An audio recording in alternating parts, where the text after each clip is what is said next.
여러분 안녕. 오늘은 중학교 1학년 기초학력 진단검사 과학을 대비해 보겠습니다. 지금 보시는 이 자료는 EBS에서 누구나 쉽게 다운로드 받을 수 있고요. 문제 먼저 풀어보시고 나서 해설 강의를 보시기를 추천드립니다. 자, 1번 문제. 지구의 자전과 공전의 공통점으로 오른 것은 자전과 공전의 공통점. 이건 너무 쉽겠지만 한번 볼게요. 회전축이 똑같아요? 말도 안 되는 소리죠. 회전하는 속도. 이게 같다고요? 말도 안 되는 소리고. 회전하는 방향. 답은 회전하는 방향이겠죠. 우리 지구의 자전 같은 경우에도 서쪽에서 동쪽, 공전 같은 경우에도 서쪽에서 동쪽이니까 회전하는 방향이 모두 같습니다. 회전하는 거리. 말도 안 되고, 걸리는 시간도 물론 당연히 같을 수 없습니다. 답은 3번. 2번. 우리나라가 겨울일 때 여름철 별자리인 검은고자리를 볼 수 없는 까닭은 무엇일까요? 우리나라가 겨울일 때 여기죠. 여기에서 여기 있는 검은고자리를 왜 볼 수 없어요? 이렇게 보면 태양빛이 얘를 딱 비추고 있는데 이게 어떻게 보여요? 태양빛이 이렇게 비추고 있는데. 그래서 태양 때문에 못 보는 거예요. 자, 여름철 별자리 크기가 너무 작기 때문에 말도 안 되죠. 너무 멀리 떨어진다. 아닙니다. 어두운 별들을 누르죠. 아니에요. 여름철 별자리가 태양 반대 방향에 있어 태양빛이 없기 때문이다. 아니죠. 태양빛이 너무 많아서 못 보는 거예요. 5번. 여름철 별자리가 태양과 같은 방향에 있어서 태양빛 때문에 못 본다. 그렇죠. 답은 5번입니다. 3번. 다음은 여러 날 동안 관찰한 달의 모양입니다. 네모 안에 들어갈 알맞은 말을 순서대로 써봅시다. 여러 날 동안 달의 모양은 어디부터 보이기 시작합니까? 자, 오른쪽부터, 여기가 오른쪽이죠? 오른쪽부터 보이기 시작합니다. 점점 이렇게 커지니까 왼쪽으로 커지는 거죠? 왼쪽으로 커지다가 보름달이 쫙 되고 나서부터는 다시 오른쪽부터 사라지기 시작을 하잖아요. 오른쪽부터 점점 사라져서 금음달로 마무리가 되는 모습을 볼 수 있겠습니다. 답은 O. 정답은 4번이죠. 4번. 기체 발생 장치에서 핀치 집게를 조절하여 어쩌고저쩌고 하는데 이 모양, 이거 어떤 실험이었어요? 자, 묽은 과산화수소가 나오는 이 실험, 바로 산소 발생 실험이 되겠죠. 그래서 산소가 여기서 딱 발생을 해서 이 관을 타러 가서 여기서 산소가 이 집기병 안에 모이게 되는 실험이었죠. 자, 아무런 변화가 없다. 그러면 실험을 왜 합니까? 아니죠. 기역자 유리관 끝에서 물이 나온다. 물이 나오면 안 되겠죠. 기역자 유리관 끝에서 거품이 나온다. 바로 여기서 거품이 나온다는 소리인데 이게 왜 그럽니까? 산소가 발생했기 때문입니다. 답은 3번. 가지 달린 삼각 플라스크가 이 녀석이 차가워진다. 그럴 리 없죠. 가지 달린 삼각 플라스크에서 연기가 나오면 안 되겠죠. 답은 3번입니다. 자, 5번. 다음과 같이 탄산음료를 컵에 따를 때 볼 수 있는 기체, 이렇게 보글보글하죠? 우리 사이다나 콜라 먹으면 이 녀석 뭐예요? 바로 이산화탄소입니다. 여러분들 먹는 탄산음료 할 때 그게 이 이산화탄소예요. 자, 이산화탄소는 색깔이 있어요? 아니요, 없어요. 냄새가 나요? 안 나요. 금속을 녹슬게 해요? 아니죠. 석회수를 뿌옇게 한다가 이산화탄소의 대표적인 특징입니다. 답은 4번. 다른 물질이 타는 것을 돕는 성질이 있어요. 이건 산소입니다. 자, 6번. 다음은 온도에 따른 기체의 부피 변화. 온도에 따른 기체의 부피 변화 하면 뭐가 생각나야 돼요? 온도가 증가하면 기체 부피가 증가했어요. 알고 있어야 되죠? 뜨겁게 하면 얘들이 막 도망가느라 넓어지잖아요. 팽창하는 거 기억하셔야 됩니다. 자, 요렇게 이제 온도계를 뜨거운 물에 이렇게 갖다 댈 거예요. 그러면 여기 있는 스포이드 관 가운데 있는 물방울, 요 녀석은 어떻게 될까요? 뜨거우니까 여기는 기체들이 이렇게 위로 올라가니까 얘도 위로 올라갈 겁니다. 봅시다. 아무런 변화가 없다. 아니죠. 물방울이 점점 커지면 안 되죠. 위로 올라간다. 답은 3번이 되겠습니다. 자, 7번. 식물세포와 동물세포의 공통점이 아닌 것은, 이거는 문제만 보고도 풀 수 있습니다. 핵이 있다. 핵이 있네요. 핵이 여기 있죠. 맞습니다. 세포벽이 있다. 여기는 있는데 여기는 없네. 답은 2번이죠. 세포막이 있다. 둘 다 있네. 맞죠. 대부분 크기가 작아 맨눈으로 관찰하기 어렵다. 당연하죠. 우리 눈에 보이지 않아요. 세포가 잘. 크기와 모양이 다양하고 이것도 뭐 당연히 맞는 말이니까 답은 2번입니다. 8번. 다음은 식물의 어떤 부분을 확대한 것이다. 기역 부분에서 하는 일은 무엇입니까? 먼저 기역 부분이 무엇인지를 알아야겠죠. 기역이 뭐예요? 얘는 뿌리, 털입니다. 뿌리, 털이 하는 일이 뭐예요? 바로 흡수를 더 잘하도록 도와주는 역할을 하는 거예요. 답은 1번이죠. 양분을 저장한다는 어디죠? 얘는 뿌리고, 식물을 지지한다는 어디죠? 이거는 줄기고, 물을 밖으로 내보낸다. 이건 뭐 잎이겠죠? 물이 더한 통로다. 이거는 관이고요. 답은 1번. 뿌리털의 역할은 물을 흡수한다. 9번. 증산작용에 대한 설명. 먼저 증산작용이 뭔지 모르면 이 문제 못 풀죠. 증산작용이란 것은 이제 잎에 있는 기공을 통해서 이 물이 기체 상태로 이렇게 나가는 걸 뜻합니다. 물이 기체 상태로 밖으로 이렇게 나가는 거 주로 잎에서 일어난다. 맞습니다. 빛, 이산화탄소, 물이 필요하다. 이거는 광합성이죠. 광합성과 증산작용을 헷갈리시면 절대로 안 됩니다. 광합성은 스스로 양분을 만들어내는 거잖아요. 2번이 답이 되겠네. 식물의 온도를 조절하는 게 증산작용이. 물이 기공을 통해 식물을 밖으로 나간 거 제가 설명한 그대로고, 뿌리에서 흡수한 물을 식물 꼭대기까지 올리는 게 증산작용입니다. 답은 2번. 다음 10번. 다음 설명에 해당하는 것의 기호와 이름을 옳게 짝지은 것은 무엇입니까? 라는 거죠. 자, 먼저 기역부터 리을까지가 무엇인지 좀 맞춰보죠. 기역은 암술입니다.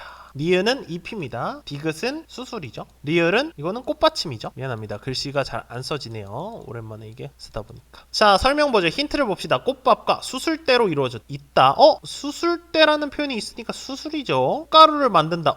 수술이죠. 해서 수술을 찾으면 됩니다. 수술은 기역, 니은, 디귿, 리을 중에 디귿이죠. 답은 디귿, 수술. 답은 4번이 되겠습니다. 자, 11번. 레이저 지시기의 빛을 수소 위쪽에서 아래쪽으로 비스듬히 비추었을 때 빛이 나아가는 모습으로 오른 것은 빛의 굴절을 뜻하는 모습이죠. 이건 빛의 굴절을 묻는 실험이고, 빛이 이렇게 쭉 들어오면 이렇게 꺾여야 되겠죠? 1번은 아니고 2번도 아니고 3번이 정답이죠. 4번은 말도 안 되는 굴절이고, 5번 이렇게 바깥으로 꺾여가지 않고 안쪽으로 꺾여갑니다. 답은 3번 빛의 굴절 문제였습니다. 12번 물속에 있는 물체의 모습이 실제와 다르게 보이는 예로. 이거 역시 빛의 굴절과 관련된 이야기네요. 예시 찾아볼게요. 물이 얕아 보일 때 빛의 굴절 맞습니다. 물에 담긴 다리가 짧아 보일 때 맞습니다. 햇빛이 거울에 비쳐 반짝거릴 때 이거는 빛의 굴절과 관련이 없죠. 이건 빛의 반사입니다. 그쵸? 3번은 아니고. 물에 잠긴 젓가락이 꺾여 보일 때 맞고, 다슬기를 못 잡을 때 맞고. 답은 3번. 다음은 볼록 렌즈와 평면 유리를 통과한 햇빛이 하얀색 도화지에 만든 원의 크기입니다. 실험 결과를 옳게 짝지은 것은, 자, 볼록 렌즈로 했을 때랑 일반 평면 유리로 했을 때랑 이 가운데 중간일 때의 모습이 어떻게 다른가라는 거죠. 먼저 볼록 렌즈의 경우는 가까울 때와 멀 때는 이렇게 크게 나타나지만 중간 딱 맞추면 이 가운데 이렇게 돼서 얘가 우리 새까맣게 타는 모습까지도 우리 같이 봤잖아요. 실험해봤죠? 자, 평면 유리 같은 경우는 어디에서 비춰도 똑같은 모양이 나올 것이고요. 해서 답은 3번. 14번 전자석의 극을 바꾸는 방법으로 알맞은 것은, 전자석이란 건 전기가 들어올 때 자석의 역할을 하는 것이 전자석이죠. 이거 한번 볼게요. 극을 바꾸는 방법. 전지 여러 개를 직렬로 연결한다. 이거는 세기와 관련이 있으니까 관련이 없고요. 전자석을 만들 때 에나멜선을 더 많이 감는다. 마찬가지로 세기와 관련된 거니까 관련 없고요. 전자석을 만들 때 에나멜선 끝부분을 4% 더 많이 벗긴다. 관련이 없고요. 전자석을 만들 때 둥근 머리 볼트 대신 나무젓가락을 사용한다. 이것도 관련이 없고요. 전지의 극을 반대로 한다. 전선에 흐르는 전류의 방향을 반대로 바꾼다. 이렇게 바꾼다, 반대로라는 표현이 나와야 되겠죠? 답은 5번. 자, 15번. 다음 전기회로에서 전구에 불이 켜지지 않는 까닭. 지금 여기 보면 이거 전구에 불이 들어오지 않죠? 왜 안 들어와요?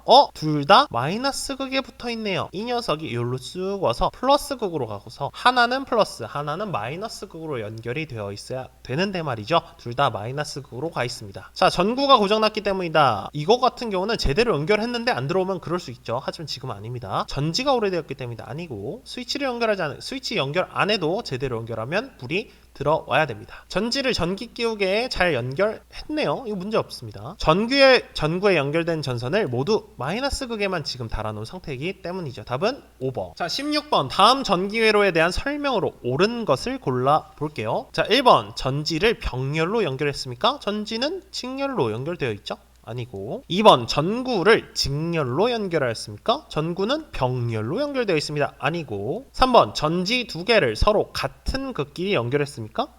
전지 두 개는 지금 이렇게 다른 극끼리 연결이 되어 있죠? 아니고. 한 전구에 불이 꺼져도 나머지 전구에는 불이 켜진다. 보면은 전구의 연결을 병렬로 했기 때문에 이거는 맞는 말이죠. 하나가 꺼져도 다른 하나에 영향을 끼치지 않습니다. 답은 4번. 자, 5번 전구 두 개를 한 줄로 연결했을 때보다 전구 불이 더 어둡다. 당연히 아니죠. 전혀 관련 없습니다. 다음 17번 태양의 남중고도에 대한 문제네요. 태양의 남중고도, 이건 무슨 말이죠? 하루 중 태양이 고도가 가장 높을 때가 남중고도였어요. 자, 하루 중 기온이 가장 높을 때의 고도다. 아니죠. 남중고도에다 2시간을 더한 2시 반이 가장 기온이 높습니다. 하루 중 태양의 고도가 가장 높을 때의 고도다. 제가 설명한 그대로. 답은 2번. 하루 중 그림자의 길이가 가장 짧을 때죠. 하루 중 태양이 정북쪽, 아니죠. 정남쪽이죠. 우리나라에선 2시 30분은 가장 더울 때고요. 12시 30분이 남중고도입니다. 18번 다음은 수호와 혜민이가 나눈 대화의 일부입니다. 기억과 니은에 들어갈 말을 찾아볼게요. 점심시간이 되니 아침에 등교할 때보다 비교의 그림자의 길이가 어떻게 돼요? 남중고도에 가까워지니까 얘는 짧아져야 됩니다. 혜민이 하루 동안 무엇이 달라져서 그래? 여기는 고도가 들어가야죠. 태양의 고도가 들어가야겠죠. 그래서 짧다와 태양의 고도가 들어가야 됩니다. 답은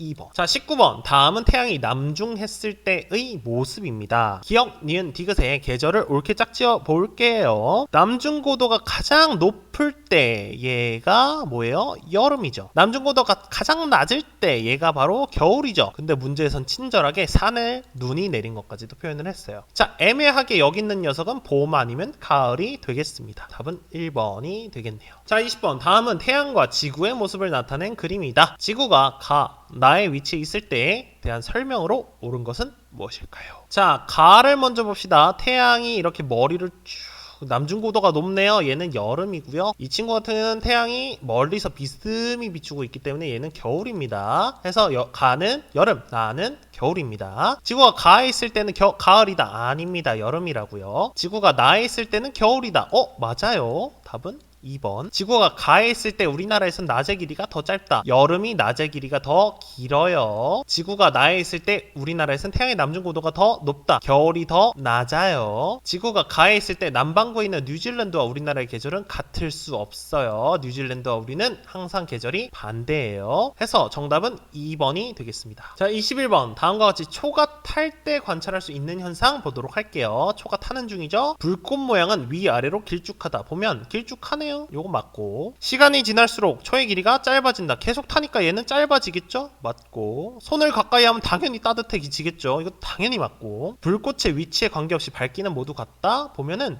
밝기는 전부 다릅니다. 어디가 가장 밝을까요? 바로 윗부분은 밝아요. 초의 아랫부분은 윗부분보다 어둡겠죠. 그래서 이거는 답은 4번입니다. 심지 윗부분은 검은색. 네, 맞아요. 아랫부분은 하얀색이다. 이 아래로 가면 하얗게 돼 있을 겁니다. 맞습니다. 답은 4번. 22번. 초가 연소할 때 생기는 물질을 알아보기 위해서 다음과 같은 실험을 했대요. 자, 초가 연소할 때는 무엇이 생겨요? 바로 물이 생겨요. 이거 우리 배웠잖아요. 그쵸? 자, 물을 푸른색 염화 코발트 종이에 묻히면 어떻게 돼요? 푸른색 염화 코발트 종이가 빨갛게 돼요. 이거는 우리 다 배운 값이니까 바로 문제 풀어볼게요. 답은 3번. 자, 23번. 소화의 조건이죠. 불을 끄기 위한 조건으로 옳은 것은 탈물질을 제거해야겠죠. 산소 공급을 막는다. 좋습니다. 산소를 계속 제거해야겠죠. 이산화탄소 공급을 막는다. 상관이 없죠. 발화점 이상으로 온도를 높이면 안 되죠. 발화점 이하로 온도를 낮춰야겠죠. 답은 2번. 산소 제거. 24번. 뼈에 대한 설명으로 옳지 않은 것을 고르래요. 뼈는 운동기관? 맞습니다. 몸을 지지하는 역할? 맞습니다. 보호하는 거? 맞습니다. 우리 몸의 형태를 만들어준다? 맞습니다. 길이가 줄어들거나 늘어나면서 몸을 우리가 무슨 고무인간도 아니고 뼈가 줄거나 늘어나지 않죠. 이건 근육이죠. 답은 5번. 25번. 다음은 호흡기관입니다. 한번 볼게요. 자, 기억은 어떤 거예요? 기억은 기관이에요. 니은은 뭐예요? 니은은 기관지죠. 디귿은 뭐예요? 디귿은 폐입니다. 이제 한번 봅시다. 기억은 코. 코가 여기 있어요? 말도 안 되고. 기억은 기관이라고 했는데 니은은 기관지라고 했는데 디귿은 폐. 답은 4번입니다. 자, 26번. 배설기관끼리 옳게 짝지은 것은 배설기관 찾는 문제네요. 간은 소화기관. 쓸개는 뭐예요? 쓸개도 소화기관 아니고. 자, 위는 뭐예요? 위는 소화기관. 항문은 뭐예요? 항문도 소화기관. 2번 아니고. 자, 심장은 뭐예요? 심장은 뭐예요? 심장은 순환기관. 혈관은 순환기관. 3번 아니고. 자, 콩팥은 뭐예요? 배설기관. 방광은 배설기관. 답은 4번. 5번. 큰 창자 작은 창자는 다 소화기관입니다. 자, 27번. 심장의 위치와 생김새에 대한 설명으로 옳은 것은, 자, 심장은 주먹 모양이다. 맞습니다. 온몸에 심장이 온몸에 있으면 큰일 나죠. 아니고. 등허리 쪽에 있습니다. 당연히 이것은 아니고. 강낭콩 모양이에요? 아닙니다. 더 커요. 주먹 모양이라니까요. 가늘고 긴 관으로 복잡하게 얽힌 거 아니에요. 아닙니다. 답은 1번. 주먹 모양이다. 자, 28번은 쉬워요. 광합성을 하며 살아가는 거 찾으면 됩니다. 광합성하는 식물 찾으면 됩니다. 뱀. 광합성하는 거 당연히 아니죠. 음식 먹죠. 뱀, 토끼 아니고 뱀 들어간 거 다 지울게요. 토끼 지워야죠. 답은 벼, 감나무, 식물. 답은 4번. 자, 29번. 다음은 민석이가 점심을 먹었어요. 점심을 먹었다. 화학 에너지를 얻었어요. 축구를 했다. 운동 에너지로 바꿨어요. 자, 요걸 보면 정리할 수 있죠. 화학 에너지를 운동 에너지로 바꾸고 있습니다. 자, 네모 한번 볼게요. 민석이의 화학 에너지가 민석이의 뭘로? 운동 에너지로 바뀌어야겠죠? 축구했으니까. 답은 3번. 자, 30번. 어느 학교의 에너지 이용 실태입니다. 다음 중 개선, 옳게 만들어야 되는 게 뭘까요? 창문이 단창으로 되어 있다. 이러면은 열 효율이 굉장히 안 좋겠죠? 그래서 창문은 단창이 아니라 복창으로 바꿔주세요. 여러 겹으로. 답은 1번. 교실벽에 단열재를 사용했다. 좋습니다. 열을 아껴주니까 좋은 방법이에요. 옥상에 태양열 발전기를 설치하였다. 좋은 방법이에요. 발광 다이오드를 설치하였다. 굉장히 좋은 방법이죠. 에너지 절약 표시가 붙어있는 제품을 사용해야죠. 답은 1번. 자, 이렇게 중학교 1학년 기초학력 진단검사 과학을 한번 대비해 봤는데요. 선생님이 해보니까 이 사회나 과학 같은 경우는 여러분들이 암기를 기본적으로 해야 됐던 과목이기 때문에 가장 문제 푸는 게 쉽지 않을 것 같습니다. 선생님이 올려줬던 강의들 한번 쭉 보면서 한번 되짚어보고 문제 풀러 가는 게 좋을 것 같네요. 자, 여러분 꼭 좋은 결과 맞으셔서 행복한 중학교 생활 보내시기 바라고요. 그럼 우리는 다음 이 시간에 다시 만나도록 할게요. 여러분 안녕.